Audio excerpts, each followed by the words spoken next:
So this is more, next question is more aspirational questions, and we get this a lot. A lot of companies tell us, like, I want more institutional investors. At the same time, it's important to have retail base. So how does a company achieve its optimal shareholder base? Like, what's the perfect mix of retail, institutional, or even employees themselves? I can jump in on that.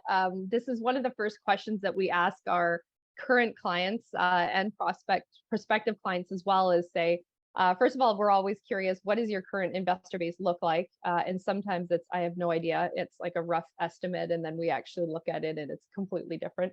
And then we do ask the question, what do we want your investor database to look like? And I didn't listen to that podcast, David, but certainly will take a listen. And some do have the luxury of being able to navigate that a little bit more than others. The reality is you need both, but in some cases, you're just not going to have the institutional, especially we have so many small caps in this country, and we all pull the top holder lists, and the usual 10 suspects are always on that list. So getting that is can be very challenging, but it's certainly designed for us. We like to know what is desired and help to navigate that, because we can design our IR program accordingly. So if there's the plan for a really aggressive retail shareholding, then we need to make sure that all of our IR programs are targeted that way. If we're going to focus on institutional investors, then we're going to make sure that our messaging is tailored accordingly to them.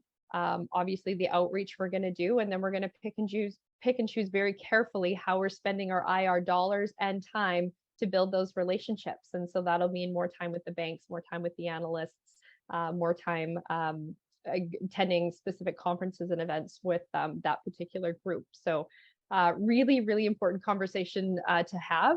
And I actually think boards should be having this conversation more often as well. We produce a lot of reports for our clients, and I know from our own in-house investor relations days, we've had the opportunity to present to boards to share the changes in our shareholder databases. And that's really an opportunity for IR professionals and the C-suite to also demonstrate that the efforts that they're making and the resources that they're putting into investor relations is having an impact. David, did you want to add to that?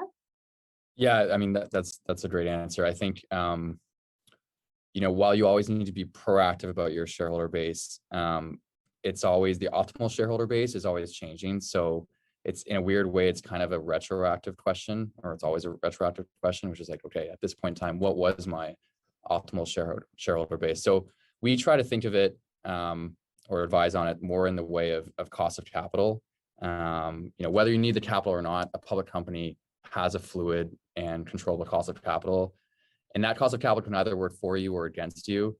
And I think a decent example of a company that's done this really well, where it's very much a much more deliberate function within a public company. So it can be a bigger part of the overall strategy. And a company that's done this really well is actually Tesla. Right? There was a time when a lot of people thought and like fundamentally thought that Tesla could have gone out of business, and it very well could have. And they were amazing at controlling cost of capital. I think a lot of that was actually their retail strategy. So it really has to be a constant effort. Investors definitely appreciate the relationship. Having said that, and having worked with investors, I know that for the most part, they're trained to think of your company as a security and not as a company that makes bells and whistles, so to speak. So you really need to combat that as much as possible and add as much of a human element to your targeting, your monitoring, and just your interactions in general. Because I think that the best investors want to know who you are and how you think. So you might as well just give it your best shot. Give them the chance to get to know you.